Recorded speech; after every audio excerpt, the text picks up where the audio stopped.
Fala galera do YouTube, beleza com vocês? Thiago Pouso na área com mais um vídeo aqui de dicas sobre o T-Cross 2021. Essa versão não é a versão PCD, é a versão de entrada. Hoje eu vou falar um pouquinho sobre esse danadinho aqui, ó, o VW Play, tela de 10 polegadas, touch. Tem várias funções nele aqui que dá para você descobrir. Não vou entrar em detalhes. Hoje eu quero falar do som desse danadinho aqui. Galera, testei aqui, gostei muito. Tem uma acústica perfeita dentro do carro, um grave, um médio, um agudo excelente.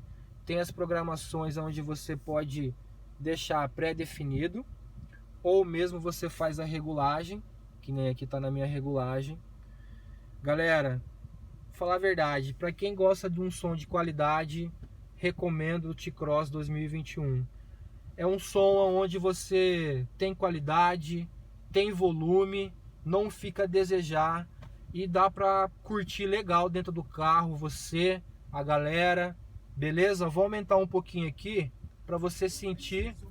Fica de bobeira, para de ouvir asneira de dublê de falador. Mas o bagulho tá doido, essas minas sem roupa. O bagulho tá doido, galera. Deixa as pessoas mais loucas, a ponto de misturar narguilé com beijo na boca. Esse é o som do T-Cross original, mais soltas, sem modificação dois nenhuma. moleque, 3 mina no rush. Não tem piscina, Olha lá, 352 quilômetros, zerado. Enquanto elas pra selfie faz pose, assim nós se Mais diverte. pouquinho. Ontem diferente de hoje, vivendo com prazer. Boa tarde quebrada, daqui a pouco o sol se põe.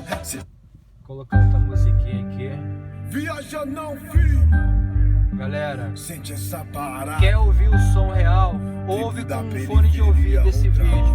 Vocês vão se impressionar com a qualidade desse som. Mas quando você sentir dor, vou te medicar, mas com doses de exemplo. Quanto sangue é preciso pra lavar um sofrimento induzido pelas lágrimas e as mais palmas dois que ali na voam porta no atrás. vento. Só Deus sabe o quanto caminhei. Galera, esse é o som do T-Cross original, VW Play, tela de 10 polegadas. Galera, show de bola. Segue o vídeo aí, beleza? Não esquece, deixa aquele like, segue a gente no canal. Vamos fazer o canal crescer para desenvolver ainda mais vídeos. Tamo junto, valeu!